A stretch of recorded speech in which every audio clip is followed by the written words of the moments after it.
Right then, United face Newcastle tomorrow in a very, very tough game for us. And our recent form has seen us move into the mighty position of 8th, with Newcastle 3 points and 2 places above us heading into this game.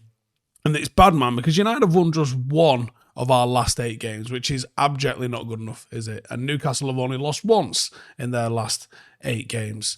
So you're feeling confident? No. Are you? And why are you if you are? They've already beaten us twice this season, at home and in the League Cup. And Eddie Howe has really got them playing a nice kind of brand of football, a little bit different to some of the sort of copycat stuff that's going on at the moment, but it's all around a fast-paced, transition-focused style of play. Big emphasis on being defensively solid and tough to break down in the middle of the pitch. It's a 4-3-3, looks to try and compress and then exploit on the counter. And the aim is to catch opponents off guard and capitalise on them vulnerable when they're high up the pitch. And they focus on defending from the front. They like to press. It's a 4-3-3 that does morph into like a 4-5-1 kind of structure.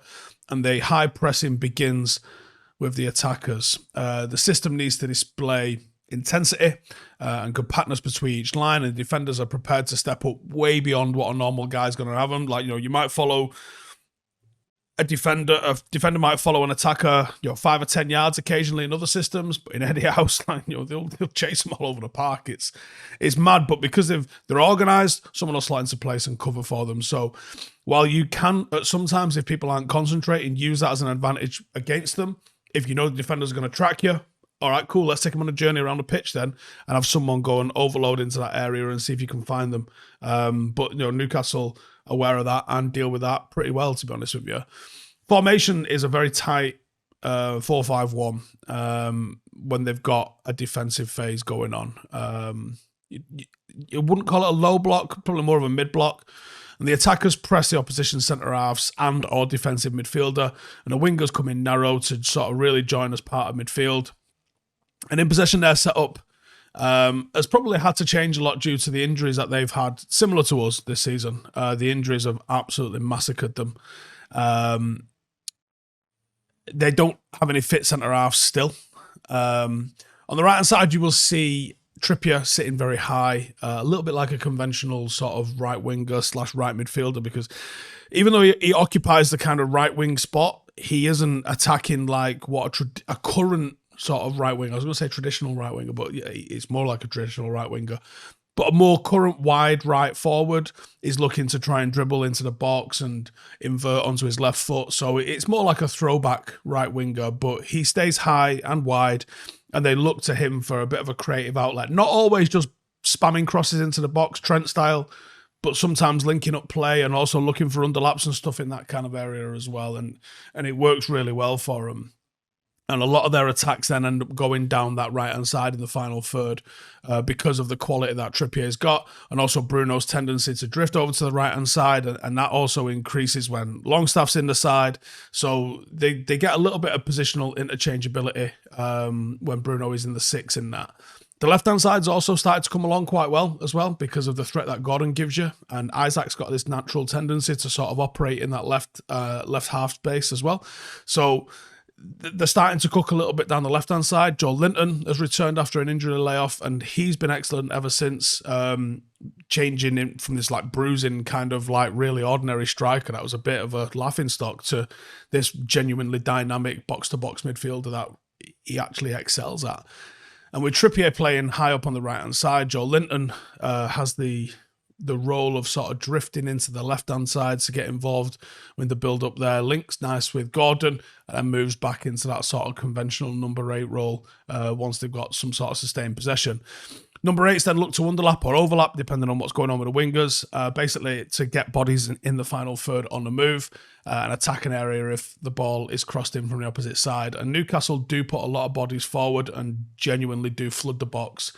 So like United have been susceptible for the cutback.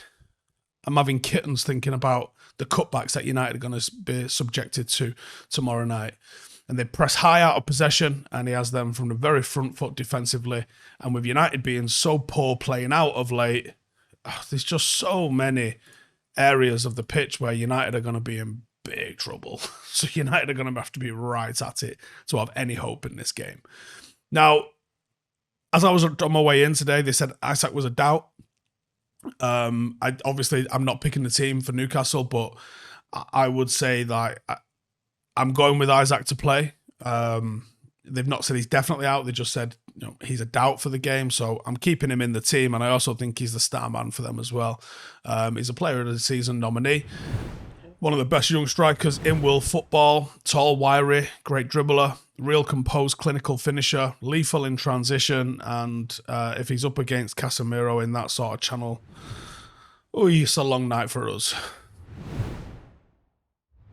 Man United starting 11. Lisandro Martinez is expected to be back in the squad. I don't know how to read Ten Hag at the moment with our injuries. That could mean he plays. That could mean he doesn't play. Honestly, I don't even know. If it's Martinez and Johnny Evans, I'm kind of here for it. That would mean that he puts Casemiro in and doesn't keep Amrabat. So I'm almost kind of wanting to see Casemiro in defence so we can have another go at Amrabat and Mainu, because I think that from what I saw against Arsenal, that is the only way we get any sort of a hope of winning in the game against Manchester City. It can't be Casemiro Mainu. I've seen that game all season, and I know exactly how that goes. It's far too wide open. You have to have someone like Amrabat who's going to sit 10 yards off to the side of Mainu and go, you do that, I'll do this. And then he's also coming and collecting the ball off the centre halves, allowing us to build up so much better. He just really greased the wheels for United against Arsenal in so many different areas. And I don't think it was a great game from him. It was just a game that we haven't had anybody playing for us. So I'd be really worried if he goes with Martinez and he goes with Evans and then he puts Casemiro into central midfield alongside Mainu. I'll be absolutely wounded at that. So, do you know what? Fuck it. I'm going with the team I want to see. Here's the team I want to see. I have no idea if Martinez is going to start. I genuinely hope not. Because if he wasn't fit enough to start at the weekend or even be involved at the weekend, how is he now suddenly fit enough to start now? But let's go. Martinez, Evans, Wan-Bissaka right back, Dalot left back. He's got a big game on his hands, Dalot, because of the threat that they pose down that side. I'm going Amrabat and Mainu. And then I don't think Bruno's going to be fit. So let's say McTominay again in the 10. Ahmad, because I'm hoping he's fit, because I think the control that we got just with, and I can see there even being a step up in the control if it's Martinez, Amrabat, Ahmad. Oh, now we've got some players that can play football. Now we've got half a chance of getting through these. Ahmad on the right, Højlund down the middle, Garnacho on the left. That's what I want to see out of what's available. If Mount's available, I'd like to see him in the team instead of McTominay. If Bruno's available, him in instead of McTominay. But I'm not sure on the availability of everyone. Everyone's a doubt in it, right? They're either injured or a doubt, so that's what I want to see. Match winner for United? Amrabat, actually. Amrabat. Because that... If the game becomes transitional, United are in all sorts of trouble, because Newcastle are bloody good at being a transitional football team and attacking and getting the ball into the final. They will absolutely carve us to pieces. Forget about it, right? I don't want to see it. So Amrabat to stop that, because I felt like we stopped that against Arsenal to a certain degree. So let me see it again, because we're going to need it against Manchester City. You're going to need someone that can do that job. So I want to see him played. And I want to see if Marcus is going to be fit for the final. Let's see him for 10 minutes. If Martinez is going to be fit, if he's at what we're gambling on for this FA Cup final, he's got to play. He can't just play against Brighton and be like, right, okay, he's ready for Manchester City, man. Nah, there's too much match rhythm. There's too much timing. There's too much things that you're just hoping go well. And hope isn't a strategy, right? Hope is not a strategy. So, Starman, Amrabat for the next 3 games. And as always, it is brought to you by our friends at Parimatch UK, and we've got an exclusive bet boost for you. That is just my bet for this game, and my bet for this game is United to draw. Why? What do you mean why? Have you seen us? And I'm going for Isak, Garnacho, and Gordon to all have 1+ shots. And that has been boosted from 21 to 2 to 14 to 1, meaning if you put a tenner on it, you're going to get 150 in return if it wins. And if you'd like to get involved in that, all you got to do is click the link in the description. Prices obviously are subject to change, and to participate, you've got to be over 18. And football, and particularly the current state of Manchester United, is notoriously unpredictable. So it's just a little bit of light-hearted fun to enhance your enjoyment of the game. Not any guarantee of victory. And for help and more information on responsible gaming, please visit begambleaware.org. Once again, exclusive bet to myself and Parimatch, so click the link in the description and let me know how you're feeling about that draw. Give us your score predictions in the comments. Let's see what you guys are thinking. Now, how do we beat Newcastle or draw with Newcastle? You got to limit the turnovers, because losing the ball in our third is an absolute recipe for disaster. You give Gordon and Isak the opportunity to score against us by giving them the ball in our third, and you're just going to be picking the ball out of the back of the net. You got to be efficient when playing out from the back. Newcastle can be explosive and build up a real head of steam if the game gets a bit too transitional. That's why I want Amrabat in there. You know, I've seen what Casemiro and Mainu do, and I don't like it. And I've seen what Amrabat and Mainu do in one game, and I really like it. So I want to see more of that. You got to limit the way the game goes back and forward, because that's been our downfall for the entire season, man. Secondly is physicality. They have a real advantage from set plays. They are a strong physical side, and we have to match them aerially. Second balls, loose balls. Otherwise, you're in for a long day. Simple as that. And you've got to take our chances, man. We had a chance early on against Arsenal, and I literally turned to the lads I was with and I said, well, that's that then, innit? Because that's our chance. Because we just don't get any. It was a chance that Højlund had, and you're like, right, well, that's that then. It's the only chance he's getting in the game. And if he don't score, who scores for us? Nobody's scoring. You got to try and be clinical. Now, I do think there's opportunities. I think Garnacho in behind Trippier is a good opportunity, because if Newcastle get any level of sustained possession, he creeps up the pitch.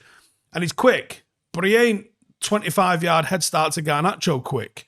Garnacho can easily exploit the pace in there, but you have to start passing it to Højlund. We can't just keep ignoring the kid. It's an absolute disgrace. And I'd like to see Ahmad operating in between the lines a little bit, because I think he can cause damage in those areas. But anyway, that's my thoughts for it. Check out the bet with Parimatch, and thanks to them guys for sponsoring as always. Give us your score predictions in the comments. Let us know how you think this game's going to go, and I will see you in the next one. Laters. Hey, thank you for watching the video. If you are new around these parts, then don't forget to subscribe. My channel is proudly supported by my community on Patreon. If you'd like to get a little bit of extra content, a Discord group, meetups, five-a-side games, weekly podcasts, behind the scenes, and even an occasional bit of transfer news as and when I get it, then for the price of a pint, you can show your appreciation for the content that we make and get some goodies for doing so as well. Check the link in the description or click the button right here. You'll also find all of my socials here too if you want to follow me on any of those platforms. Nice one.